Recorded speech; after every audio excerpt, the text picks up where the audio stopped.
very kind. It's really fun to be here and to talk to you about something that I've been working on for many years. Thinking I was the only person interested in this topic, and now I have an audience, which is great. So that's also, of course, leads to me wanting to talk about everything at once. So we have to see how that goes. First of all, I wanted to show you something. I was living in Cambridge for a few years. I lived just next to this graveyard. I heard there were some famous people buried there, so I went over to have a look, and I found the grave of the famous philosopher Ludwig Wittgenstein. And as you can see, people, they travel in a pilgrimage here to sacrifice their combs and their hands and whatnot. And it's really easy to find this grave. You know, Patti Smith, the artist, she went there and she posted this on Instagram. It's like, this is the coolest place I've ever been. You know, so this is. But I heard there was also another guy that was buried here, and I was looking all over the graveyard, but I couldn't find him. There was just one kind of corner left, hidden behind this heap of shit and stuff. So I had to walk through that, and I found this one, which is Alfred, the famous economist, one of the founding fathers of Neoclassical Economics. And so the grave was completely hidden and overgrown. And I think these two images, they show it's symptomatic of how these different disciplines treat their great thinkers. Okay. What is pluralism? So pluralism is what you say when someone asks you how you want to improve economics, right? So you say, I want pluralism. But what does it mean? You know, do you want to replace neoclassical economics with something else or not? How many and which schools of thought are you going to include in the research community and in curriculum? And how on earth are you going to decide which? Who is going to decide that? And so on. So I've probably read too much about the stuff that's been written about pluralism. Basically, no one agrees on what pluralism is. And then they end up saying things like, you know, it's okay that we don't agree on this because that's sort of pluralistic. You know? that's just rubbish, obviously. Even you know, you can't even agree on how to pronounce it. Some people say pluralism, and some people say pluralism, and some people like me have a hard time, so it's like pluralism. It's so don't be disheartened if you're having a hard time explaining pluralism. So no one can, okay? But why? Why is this? I think that the problem, the reason for this is that pluralism is mainly, when we talk about pluralism, we're mainly talking about the solution to the problem that we are faced with, which is monism, okay? So, this is the problem in economics, is that there is one thing, one way of economics that's being promoted, and only this one thing, mainstream economics. So then, of course, it's easy to say, okay, so we don't like that, so we need the alternative, the solution to the promotion of one thing, which we don't like, would of course be the promotion of many things instead, which is pluralism, okay? But this gives rise to a range of new questions, of course. What is the one thing? First of all, what is mainstream economics? This approach that is dominating, what is it? How do you define it? And the second one is, what's wrong with this one thing in particular? So why are you not happy with mainstream economics being dominating? And the other reason is, if this is really the case, that there's something wrong about this one thing that is dominating, why is it still there? Why is it still dominating? If it's rubbish, it shouldn't be there, right? And then, even if it's true that it is rubbish, why What's wrong with one thing in general? So why? Why do you not just want to replace this one thing with some other thing that's better, right? Why do you want many things? Why not just get rid of it and get something else? Why do we want many things? Why do we want pluralism? Why? And how do we get it as well? So I'll just see how far I get on this list. But okay, so what is the one thing? Mainstream economics. What is it that defines it? You can call it mainstream economics. Also, I think mainstream and neoclassical and orthodox, standard economics, they're all synonyms, okay, for the purposes that we are using it. Tony Lawson, one of the fiercest critics of mainstream economics, he simply calls it the beast at some point, you know. So this is what we're faced with. They all refer to the same thing. But what is it? The problem is that we have one dominating strand of thought, which also excludes all other approaches at the same time. So many have failed at trying to reach this definition of this, but one person who doesn't fail is Ludwig, who is an author of an introductory book for Norwegian students, and he says economics is a method, not a subject.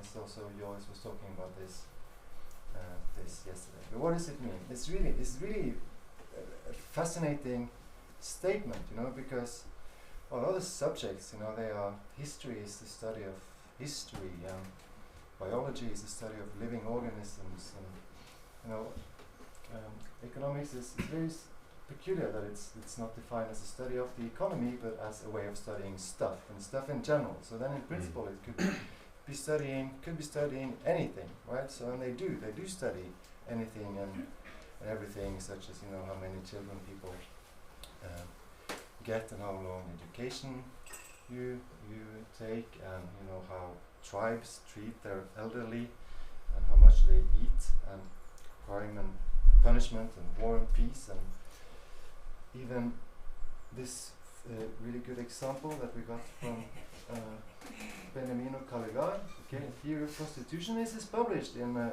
really respectable Journal of Political Economy. Theory of Prostitution. Women do not care for sex, but derive utility from their children and consumption. Hence we write female utility as blah, blah. A woman can either work in a regular job or be a prostitute. If she holds a regular job, she marries. If a prostitute, she does not. Hence the female choice is couched in terms of whether to be a wife or a prostitute. Also, richer unmarried men spend more on prostitutes than poorer unmarried men, and richer married men more than poorer unmarried men. But a richer married man may spend less than a poorer unmarried man, since he has also paid for marriage. Okay, so this is economics is the study of life, the universe, and everything, like Ken Chang has pointed out. Okay, so but Luan? yeah. Could you also point out that this study is actually written by 2 Swedish women? In 2002? Yeah. Yeah. Any Swedes you want to comment?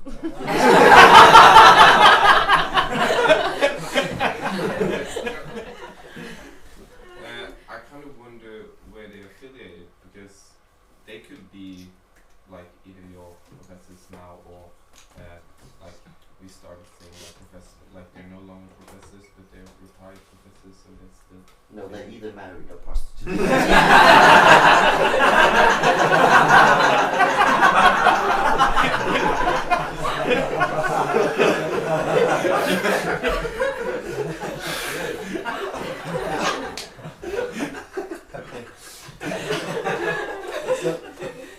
So when he says, when we say that it's a method, what we really say it's that it's defined by its methodology.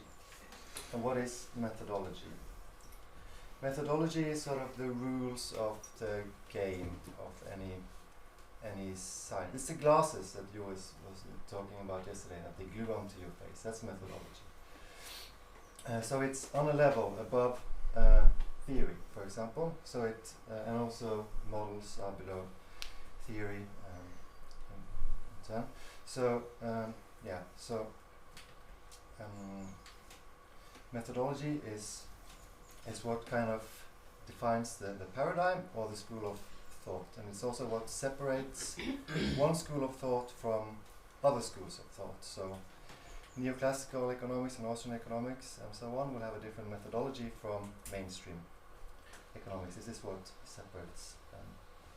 I'm going to show it more, what I mean more precisely. But it's important that methodology, it limits what you can do, because there's some things that you cannot, some problems that you cannot approach with your methodology. But also it's essential, because it also enables that you can do something at all. So it creates a space for you to do something. So this is where, from the methodology, all the assumptions that you make and the theories that you shape and the models that you build, it all flows from your methodology. Is that clear? Is that okay? Yeah. Okay, so what is it? What is the methodology? And this is back to Ludwig. He says that economic models, okay, so they explain social phenomena as equilibrium. So that's the first thing, equilibrium. Process in which maximizing individuals. So we have individuals who are also maximizing, which means basically that they are instrumental, that they're working towards some end, and they are conscious about this. And it's a given institutional framework. So this means that institutions and the social level doesn't change at all. So it all stems from individuals, and this is evaluated. Yeah, so there's an efficiency evaluation and Pareto criteria. So 4 things there. And if we see, have you read this paper? It's really great. It's called Economic Imperialism by Eliassen. So we can see that economics is not only a social science; it's a genuine science. Because it uses a methodology, blah blah blah, and there are 3 factors, and that's again rational individuals who engage in maximizing behavior. So we have the same thing here. Also, equilibrium is part of any theory, and there's a focus on efficiency. So we have the same components here. Also, these ingredients have allowed economics to invade intellectual territory that was previously deemed to be outside the discipline's realm. So he's saying basically that economics should just take over all the other social sciences. Get rid of that. But anyway, so you see that the 2 definitions are just the same. I just want to show you that people say the same thing. And also you get the same thing from Ansberg and Varoufakis. It's a paper by Christian Ansberg and Yanis Varoufakis before Varoufakis was famous. You talked about this, Benedict. So they define neoclassical economics. So Ludwig and Eliassen were both talking about economics, of course, as a discipline, but they're talking about neoclassical economics, but it's basically the same thing. So we have the individualism, the instrumentalism, which is this maximizing thing, and then the methodological equilibration, as they call it, which is the equilibrium again. So not efficiency, but I think this is core. There's another one that's interesting, and that's from Tony Lawson. He just says that the core of mainstream economics, mainstream, he says, is modern mainstream. This is his term. Its insistence that mathematical deductivist methods be more or less always and everywhere used and by all of us. Do you understand that statement? Yeah. So I just want to see if it was made sense. So it's basically insisting that we always do use mathematics. So everything, all theories and empirical work is framed in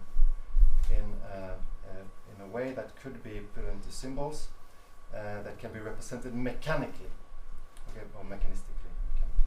So it's this everything that economists do follow this, or in all their research and theories, has this pattern. Whenever X, then Y. Okay, so whenever the interest rate goes down, inflation goes up. Whenever the interest rate goes down, your exchange currency will appreciate. Whenever the price, appreciate. Whenever the price goes up, demand goes down. This is a event regularity. It's always like that. Whenever I think about this, I want to throw up. So it's always, it's always whenever X, then Y. So there's no openness. You know, it's always determined. And what's so he says that this is what all of mainstream economics is. This just says this is sufficient to explain what it is. And and I think he's onto something. So what I've been doing, so when I've been defining it and also talking about it to mainstream economists and other audiences, I've been kind of mixing these two together. So so methodological individualism, first of all. So it just to be clear, that this means that social phenomena should always be explained with reference to the actions or preferences of individuals or agents. And then I call it equilibrium fetishism because people think that's funny. Economic analysis should seek to find the equilibrium. Okay. And then formalism, that it should always be presented or presentable in mathematical form. And the reason why I want to include formalism in addition to those two other ones is because we come across, because a common argument that you face when you talk about theory is that no, but we're all doing empirical stuff now. But all that empirical stuff can also be encapsulated in this formalism criterion. So that's why I want to include that. But in a way, it's a trick because formalism is kind of the same. You know where this all this neoclassical theory comes from to solve it. You know, it's physics that's been imported into the social realm. So the individuals are the atoms. This is classical mechanics. It's the heat, the thermodynamics. So the individuals are the atoms, and the equilibrium is also a concept from heat, from thermodynamics. So whenever you open the window, it's going to be the same. After a while, the same temperature inside and out. And this formalism also comes from the economics imitating natural sciences and physics in particular. So this is it's kind of this doubling up on the same point, but I think it's very. So it's a trick, but the thing is that the trick works. It works when you. So I've been using this. No economist has ever. I provoked many economists when I've been giving presentations on what economics is and the problem with mainstream economics, but no one has ever argued with this. No economist has ever argued with any of this, and therefore I think that they're not arguing with the points that I'm making because it's all based on this. So I think that's a really good starting point. And so that's why I show that that's how they define it themselves. So it's just to show that we're not making up stuff. Yeah, this is what you say, and also it shows that they don't oppose it when you present it. But of course there are problems there. For example, we have some schools, such as new institutional economics or behavioral economics, that maybe it's not maybe not formalistic, or at least you have to argue that it is. So maybe it's not really that accurate. And also we have some heterodox schools that are quite formalist. We use a lot of formalism, like post-Keynesians and some Marxists, quite formalist. So it's not clear-cut, but this is kind of separating the mainstream from heterodox, this definition. But it works quite well. Do you want to see what it would? Hang on. It's a trick, but it works. Yeah. So I want to stress this point that methodology is a problem, and not assumptions. Okay. So whenever you criticize mainstream economics, you say things like, "Oh no, but yeah, the self-interested individual, making this assumption." No, we say no, but we also make assumptions that they're altruistic. We can do that, and it's true. It's true. Your criticism is wrong, and they're right. Okay. Also, when you say no, you have the perfect market, theory of perfect markets, they say no. We study market failure all the time, and it's true. They're right and you're wrong. So you can't go on the assumptions. But the reason that they make the assumptions that they do, it's because of the methodology. And the same, so the same goes for all these kinds. So you're criticizing the new classical economics. Well, it's kind of out of fashion now, but it's just you can't put this government shouldn't do anything at all because it just interferes with the optimal allocation, and so it's no room for government intervention. I say no, we got this other post-Keynesian stuff, and no, it's the new Keynesians, and we theories about frictions and all that stuff, and it's true. You're wrong and they're right. So it's not about theory either. And also this one I think is difficult because I'm not sure that it's not ideology or politics that is the problem, but I know that you won't get anywhere if you claim that, because no mainstream neoclassical economists will acknowledge that they are kind of serving some political interest. So they just say, no, I vote the Labour Party, it's something about. So even though they are neoliberals, not in the UK now, it's the Norwegian Labour Party, and they also never mind what I said. So but I think that if it is ideology or ideology this problem, I think the problem is that neoclassical economics is the fact that it's not describing the real world. That makes it serve. It's concealing. It's not talking about capitalism. It's talking about market. So it's concealing what's really going on. So that is. If it has an ideological function, that's what it is.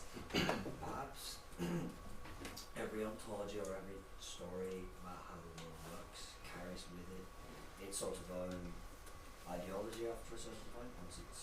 Once it sort of grows into like a coherent theory of how the world works, then there's some implicit assumptions that you've already made about how things play out in this world, and you could put that on some sort of ideological perspective, maybe not political, but certainly carries some normative thoughts about how things are or ought to be in this world. No, it's not. I'm not saying that it's like neutral in any way. It also always carries political implications, for sure. Yeah. But it's not serving.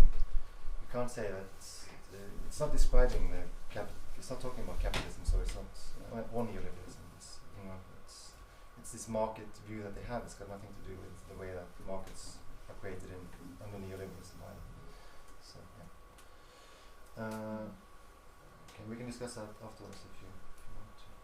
Okay, so that's my take on it. But if you want to see, I want to go to the zoo. So you can argue about exactly what it is until the cows come home. That's what cows are. And the problem is that mainstream economics is like power and the elephant. It's hard to describe in all its aspects, but you recognize it when you see it. Okay. So the thing is, you can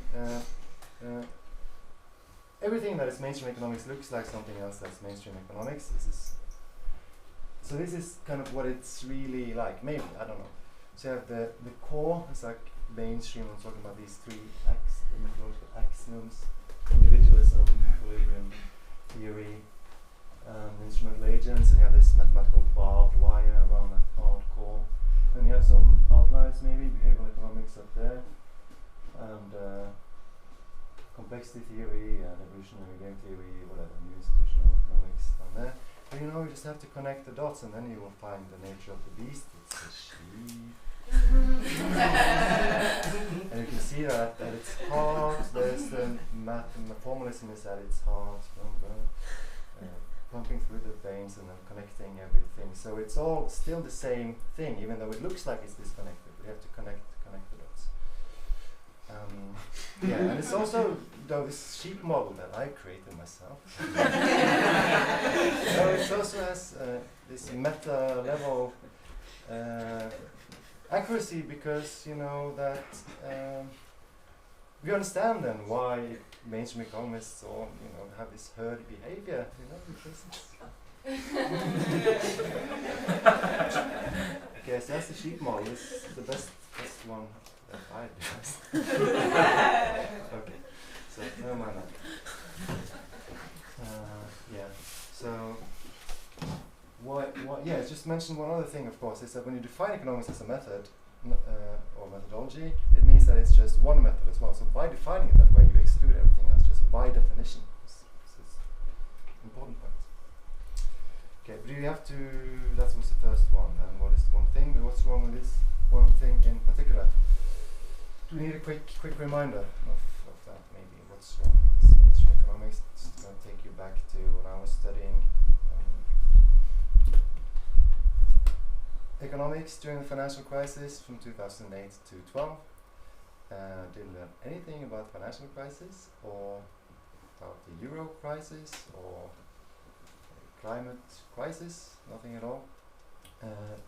So what we did learn, of course, was Robinson Crusoe on a desert island, maximizing his production and consumption of coconuts and bananas, given his preferences, coconuts and bananas, and his productivity and coconut and banana sectors.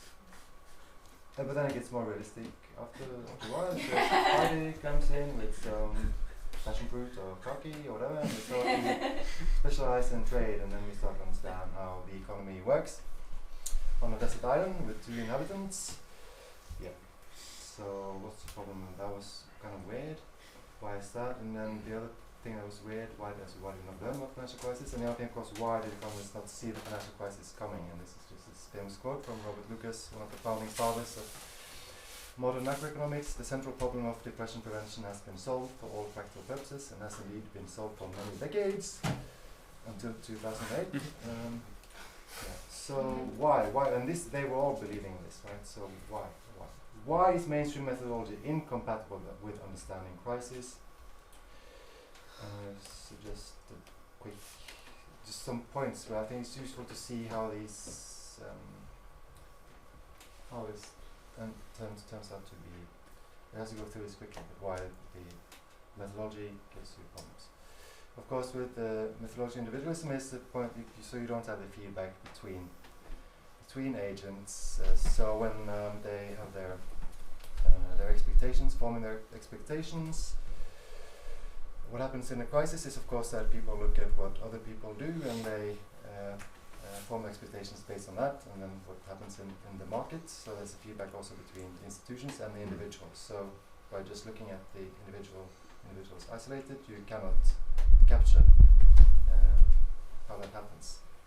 The other thing with equilibrium is, of course, that equilibrium is stability concept, but crisis is instability per definition.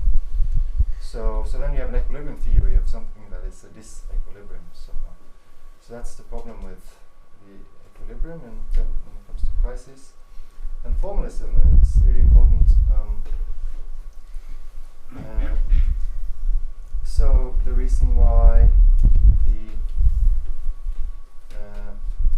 the agents cannot make these optimal decisions is because it's not possible to know this. The world is fundamentally uncertain in a way that we cannot quantify, which is the point from Keynes. So this means that you have to rely on other people, which was the first point there. And this is impossible to quantify. We insist on quantifying uncertainty as risk, as you do in mainstream economics. And then you have this normal distribution of risk, and you end up with the equilibrium, nevertheless. So this is why they cannot explain financial crisis. Just one example. And yeah, so I'm just gonna show you a picture of Freud, because what's driving all this is what we call the formalism is, I think, the key thing here. What's driving it is what we call physics envy. So development in economics has always been following, imitating the harder sciences. That's of course a misunderstanding. So the world, like Lawson would say, mainstream economics is a closed system, everything is mechanical, but the real world economy is an open system, so we interact with each other and create outcomes that you cannot predict in a mechanical way. So that's the key problem. Yeah, okay. So we put the card before the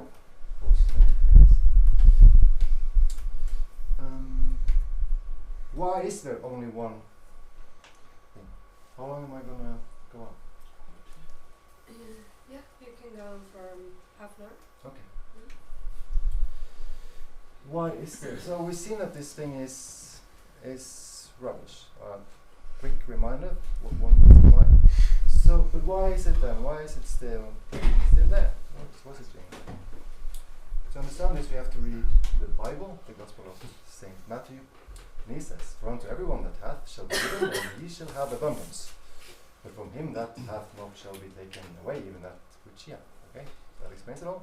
It means that the people who are at the top, they will have their position reinforced, and people at the bottom will fall even further down. And this happens in economics through the journal system. So it's reinforcing the kind of research, and the same researchers that are doing what's currently popular, also mainstream economics. It's been reinforced in this way because it's a very clear, it's very important, it's ranking of journals. So what this means is, of course, that you, in order to get research funds to the departments and so on, you need to hire people who publish papers in these journals, and then of course these people will teach this stuff, and then if you want to become an economist, you also have to do the same. To publish in these journals, you have to do this thing, and this is it's been clear over many decades that it's been harder and harder for people that are heterodox economists to publish in the highly ranked papers, and the highly ranked papers have become more and more formalistic. So this is the institutional barrier is all in this, due to this, I think.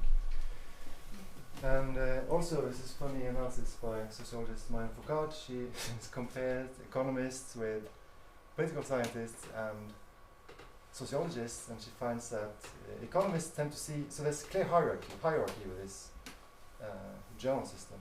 They tend to see hierarchies as emergent, truthful indicators of some underlying worth, and consequently are obsessed with them. So they really believe that this is objective, right?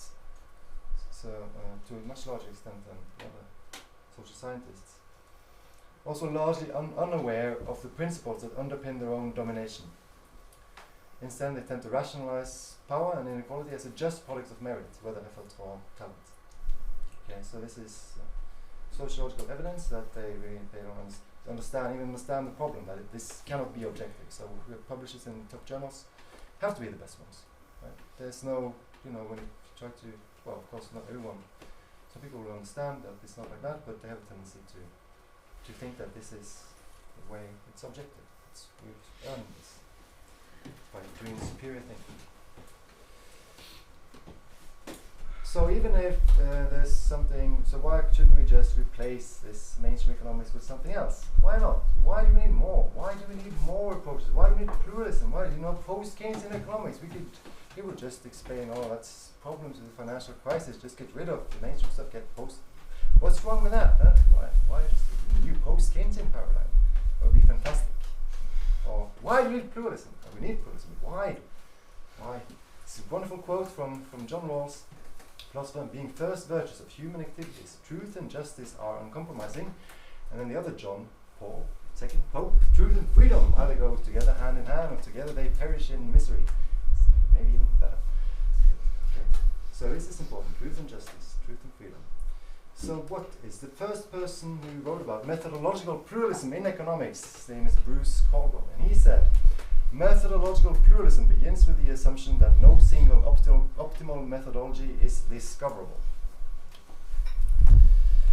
What does this mean? Okay, so we cannot know which approach is the best one. It's impossible to know, because there is no way to, and this is kind of a key insight in philosophy of science, modern philosophy of science, is that there is no way of, there's no direct access to the real world. So you only have access to the real world through theories. So there's no way of comparing a theory with the real world from outside a theory. Okay? So there's no way of objectively deciding or finding out that, okay, now we're on the right track. It's not possible. There's inescapable epistemic uncertainty. That's where the pluralism begins, with that point. So this means that you cannot argue for monism because you cannot know that this is the best approach. Whatever approach it is, you cannot know. So that's why you need pluralism.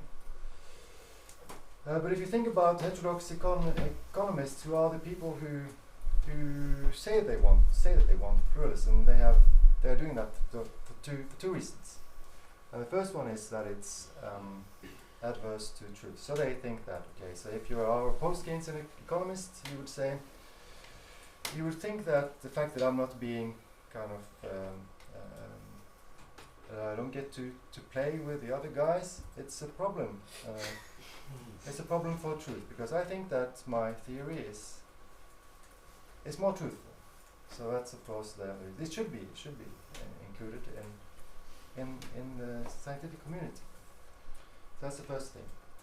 And the other one is of course that it's not fair that I don't get to play with the other guys. Okay? Why are you not allowing me to play? You have no good reason to not allow me to play. So that's the other thing. It's unjust. It's harsh. Unjust. Justice. Unjust. But this means that the justification of pluralism, it needs to satisfy both truth and justice. Okay, why do we need pluralism? Okay, we have to trace it back to both of those. And the people who write about pluralism, there are two extreme positions. The first one is the ontological view, and this is quite. I think this is something. Yeah, it's a common view. I think called ontological view. Tony Lawson and Sheila Dow are proponents of that, which means that, okay, so we say that the world is diverse, hence we need a diversity of approaches. Sounds good, right? It's good. But there's something wrong with it if we go back to epistemic uncertainty, because you can never know which approach is the best one. So, and why does it have to be? So Lawson is criticizing the mainstream of it's just saying that all mathematics is rubbish. It's not useful because it's inaccurate. It's not describing the social world.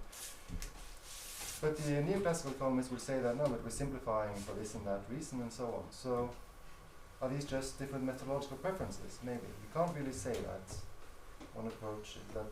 Yeah, you can't really exclude on this ground, I think, because then you are failing on that moral condition, and also the truth condition, but also on the moral condition, because you are in this case excluding neoclassical economics. Okay. The other view is the tolerance view, and this is basically saying that, okay, so everyone gets to play now, but then, okay, that's good, but then what happens to, how do we get to truth? You need to say something about how we get to truth, but this position is just like, no, it's not possible to, we just have to play because there's no way of finding out what's truth. So there's something wrong, so something, none of these are good enough, so we have to, what's the problem? The problem, I think, is that pluralists are thinking too much about fighting orthodox economics. So yeah, so it's just even if the cause for pluralism come from heterodox economics to start with, the doctrine of pluralism needs universal application. Okay, it needs to be acceptable to everyone affected by it. So it also has to be acceptable to neoclassical economics, because if this is a situation now where, as you can see it, but it's orthodoxy is the big one and heterodoxy is the kind of small section. If this is a situation now, neoclassical economics on the left, mainstream economics, then it could also have, so in post-Keynesian is up here, right? And it says, I want pluralism. And then in this scenario, whereas you just have a completely different setup because there's some other methodology that's unifying the mainstream, the post-Keynesian up here still has to, he's part of orthodoxy now, but he still has to argue to be pro-pluralism, I think. So you need to, regardless of the situation, does that make sense? Okay. So what we need to do then? This means that we have to read 1984 by George Orwell. Okay, so we need to define orthodoxy and heterodoxy. Now I'm using this concept. I still mean mainstream, but it's very useful for this purpose to use orthodoxy, as you will see. Because in George Orwell's 1984, orthodoxy is defined as it means not thinking, not needing to think. That's orthodoxy. So what can heterodoxy then possibly mean? Well, the opposite, maybe. So heterodoxy is motivated by the need to think. And this means, of course, that the need to think is currently being suppressed in economics. And I think, for me, this resonates with what I've been feeling, at least, a lot. You know, is that you're not allowed to think differently. That's kind of, I think this gets to the gist of it. But this means that we have to read another book, which is On Liberty by John Stuart Mill, to get the best arguments that there are for pluralism, in my view. It's chapter 2, On the Liberty of Thought and Discussion. So it deals with political freedom of thought and discussion, speech, so on. So he starts from this point, which is the same thing that Alfred was doing. All knowledge is fallible, epistemic uncertainty. You can never know that something is true. Never. This means that opposing views should always be encouraged. And why? So there's 4 scenarios. So imagine that you have a conflict between mainstream economics and always using post-Keynesian, for some reason that's the other one. Okay, so there's a conflict between these two. And the mainstream is dominating. So there are the 4 possibilities there. The first one is that the post-Keynesian may be right. Okay, so in that case, it's obviously wrong to exclude, to suppress or to silence the post-Keynesians, because it means that you are letting go of truth. So to deny this is to assume our own infallibility. So you're saying that I don't want to listen to that. It's just then you think that you are somehow infallible. So that's a clear-cut case. If you're excluding the truth, you're doing something stupid. But also, if the post-Keynesians are just partly right, you should they contain a portion of the truth. You need to have an engagement between the mainstream and the post-Keynesians, so that the post-Keynesian will supply the mainstream with the remainder of the truth that it doesn't contain. So only through this engagement will you get the whole truth. And the third one is, even if the post-Keynesians are wrong, you need to engage with the post-Keynesians, because if you do not contest what you believe, or the mainstream economists do not contest what they believe from the outside, what they believe will be held in a manner of prejudice, with little comprehension or feeling of its rational ground. So they won't know why they believe what they believe. And fourthly, it also loses its vital effect on character and conduct. Okay, so it's also important this kind of notion of somehow thought and scientific work, is linked to your academic character. Somehow you're building your character. So it's just things just become empty dogmas, right? The dogma becoming a mere formal profession. I think that's exactly what's happening. That when you discuss with a lot of mainstream economists, they cannot really defend themselves. They don't have a good argument. They cannot really explain why they believe what they believe, and it's because all of this training through exams with all the models and just repeating for this empty. It's no effect on the character and conduct. Just I don't know. It's good explanation, but I think you get the idea. So this is then brought I think it's just a recommendation really. Paul Feyerabend, the philosopher of science, he applies Mill's arguments to the philosophy of science and argues for a pluralistic methodology. So you should always encourage multiple theories, proliferation of theories, and this is because you cannot evaluate the theory just by comparing it to the real world. There is no neutral access to the real world, so you need to criticize the theory from the perspective of another theory. You need an external standard of criticism. So this is how science advances, according to him. So this gives us a justification of pluralism that is universal when we did the George Orwell thing. And we can see that this satisfies justice, the moral condition, because we are always encouraging opposing ideas, which allows economists to flourish, to play. And it also satisfies truth, because we do this to improve theories, like we saw with the arguments of Mill and Feyerabend. Okay, this is all about advancing truth. But what does it mean in practice? Because you cannot just have all the schools of thought in the research community. You need some to impose some limits, and that's really tricky, because somehow you need the critical standards within the discipline to decide what's kind of a valid and what's kind of within the scope that we can. What is a legitimate kind of opinion that can challenge what we're doing? They need to somehow regulate that themselves, but the problem is, of course, then that we can see, like, commonsensically that, like, post-Keynesian theories about crisis and so on, it's just my example, should have been part of the they started talking about Minsky after the crisis. You know, it's obvious that it's got something to do there. Why isn't it in there? So there is something that's completely wrong with how this journal system and this community is just narrowing. But it's really hard to do something about that. So there's no hope for the grown-ups who already have these values, because it's about the methodological values that they have.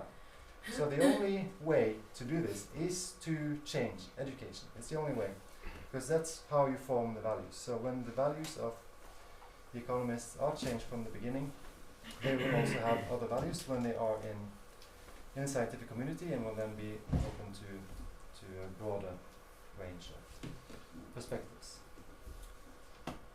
But how to impose this in teaching is also the same thing. You can't teach all 10 schools of thought at the same time. So I think in this case it's still going with this abstract thing, okay? So it's not about teaching this or that theory, it's about teaching more than one. So whenever you have so you flip it around, like Joris was talking about, to be problem or subject orientated, and always have more than one approach. So that's what pluralism is. It's more than one. So the content is of secondary importance. It's about to have multiple perspectives in order for the students to learn to think critically, and in order for them to eventually take their own stance. So just to conclude, I have two conclusions. What is pluralism that you can choose from? The first one is this. The calls for pluralism amount to a call for liberal education reform in economics, in which the aim is to foster the intellectual development of students. Pluralism is not about accommodating a range of approaches. Pluralism ensures an environment that yields academics capable of pursuit in a world of uncertain knowledge. Okay. The other one is, don't worry too much about it. If liberal education reform, it's the solution to the problem of monism.